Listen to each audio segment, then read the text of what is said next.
पुंजा जी भील का आशीर्वाद लेके ये प्रेस आयोजित की है। आज आज़ादी के इतने वर्षों बाद भी जब समाज को देखते हैं, हमें पता लगता है कि एक पिता को अपनी पुत्र या पुत्री का विवाह करने के लिए भी अपनी जमीन गिरवे रखनी पड़ती है या फिर उसे बेचना पड़ता है। तो फिर ये भगवान बिरसा मुंडा का जो जंगल जमीन का जो नारा है वो कहाँ सिद्ध हो रहा है? आज जब एक पिता को अपने एक पुत्र या पुत्री की शादी के लिए जमीन बेचनी पड़ रही है तो कहीं ना कहीं कोई कमी तो हुई है। और वो कमी कहाँ हुई है? तो वो कमी हुई है आरक्षण व्यवस्था में। आज भील समाज, सहरिया समाज, गरासिया समाज, कतोड़ी समाज जैसी कई जातियां हैं जो आरक्षण का लाभ नहीं ले पाई है और आज भी अंधियारे में अपना जीवन जी रही है। तो इन सभी जातियों को आरक्षण का लाभ मिले और इन सभी जातियों को आरक्षण का लाभ मिले, इसलिए सुप्रीम कोर्ट ने एक सूरज की किरण इस अंधियारे में सोए हुए आदिवासी समाज के लिए जगाई है कि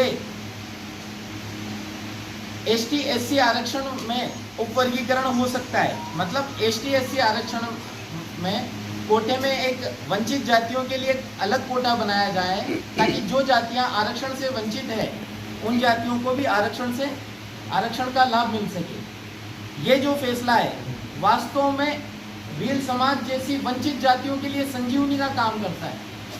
आज हम देखते हैं कि सरकार, कई संगठन, कई समाज की संस्थाएं समाज का विकास करने के लिए लगी हुई है, लेकिन आदिवासी समाज आज भी अंधियारे में है।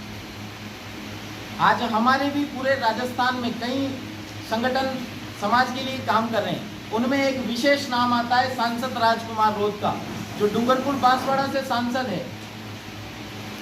सांसद राजकुमार रोध काल्पनिक बातें करते हैं कि हम भील प्रदेश बनाएंगे, हिंदू आदिवासी नहीं है, आदिवासी धर्म कोड हमारा अलग होना चाहिए। लेकिन वास्तव में एसटी की क्या एक जाति जिसकी जनसंख्या 28% है लेकिन आरक्षण का 90% लाभ ले रही है, उसके अलावा बाकी 11 जातियों को आरक्षण का लाभ मिल पाया है क्या? इस विषय में राजकुमार रोध जब सुप्रीम कोर्ट का फैसला आता है तो सबसे पहले विरोध दर्ज कराते हैं। आज जो राजकुमार रोध कहते हैं कि ईसाइयों को, मुस्लिमों को एसटी आरक्षण का लाभ मिलना चाहिए, लेकिन एसटी आरक्षण का लाभ जब भील समाज को, सहरिया समाज को मिलने वाला था इस आरक्षण उपवर्गीकरण के माध्यम से, तो इसका सर्वप्रथम विरोध दर्ज करवाने वाले राजकुमार रोध है। तो भील समाज का सांस्कृतिक विकास कैसे होगा? भील समाज का आर्थिक विकास कैसे होगा? आज प्रधानमंत्री जी एक ध्येय लेके चल रहे हैं कि 2047 तक हमें भारत को विकसित बनाना है, लेकिन भील समाज, सहरिया समाज, कतोड़ी समाज जैसी जातियां अगर 2047 तक विकसित नहीं हो पाई तो भारत कैसे विकसित बनेगा? हमें इन्हें समाज की मुख्य धारा में जोड़ना पड़ेगा।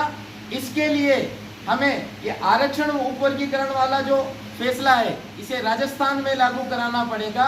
और मैं धन्यवाद देता हूं हरियाणा, उत्तर प्रदेश, तेलंगाना जैसे राज्यों का, जहां इस विषय पर योजनाएं बन रही है, वंचित जातियों को खोजा जा रहा है और उन वंचित जातियों को लाभ पहुंचाने के लिए लगातार सरकार इसे लागू करने का प्रयास कर रही है। ऐसे ही मैं राजस्थान सरकार से भी निवेदन करना चाहता हूं कि राजस्थान सरकार भी वंचित जातियों को देखे और तुरंत प्रभाव से इस आरक्षण वर्गीकरण को लागू करे। आज जब हम उदयपुर प्रवास पे आए तो इस मेवाड़ धरती पर हम यहाँ के स्थानीय जनप्रतिनिधियों से मिलेंगे।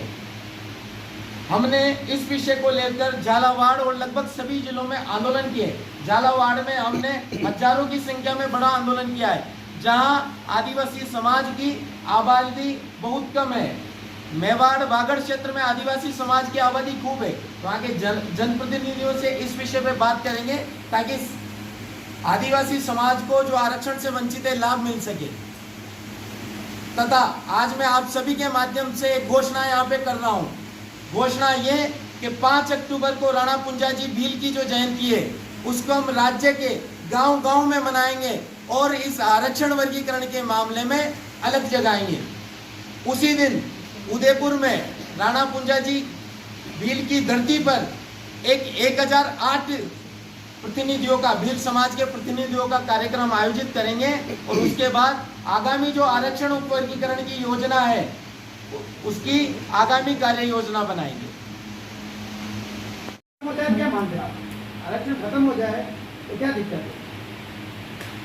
आरक्षण समाप्त नहीं होना चाहिए। उसका सीधा सा कारण है, अभी तो हम आजादी के इतने सालों बाद गुर्जर समाज ने आरक्षण किया, राजपूत समाज ने आरक्षण की मांग की, मैं इसी से आता हूँ।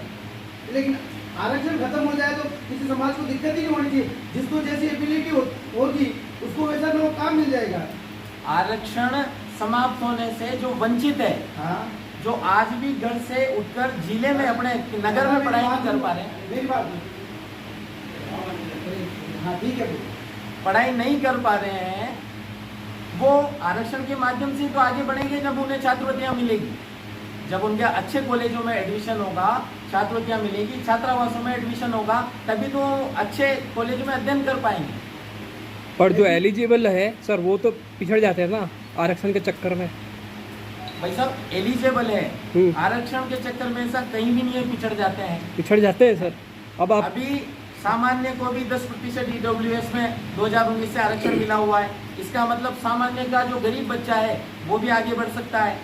तो आरक्षण से कैसे बढ़ेगा सामान्य का बच्चा? नहीं बढ़ भाई सकता। आरक्षण वाले जब फायदा उठाएंगे और जो सामान्य वाले जो होते हैं उनके बच्चे तो वो वैसे पिछड़ जाते हैं। और आरक्षण वाला दादा भी सरकारी नौकरी में है, उसका बेटा भी है और उसके बच्चे भी आरक्षण फायदा उठाते हैं। भाई आरक्षण के नाम से दादा की नौकरी लगी, उसके परिवार के 4 जने की भी आरक्षण से लगती है, जो सामान्य वर्ग वाला तो उसकी नहीं लगती। उस पर आपकी इसके बात बारे में बताएं। आप कह रहे हैं क्रिमिलियर वाला जो विषय है, अभी भी आज जब गांव का एक विद्यार्थी डॉक्टर बनता है, डॉक्टर बन के वो जब गांव में जाता है ना, तो आज भी उसके साथ उसे अलग ही भावना से देख रहे हैं। तो जिस दिन समानता आ जाएगी लोग अपने आप आरक्षण को छोड़ने लग जाएंगे, लेकिन पहले ये जो असमानता है ये तो समाप्त हो।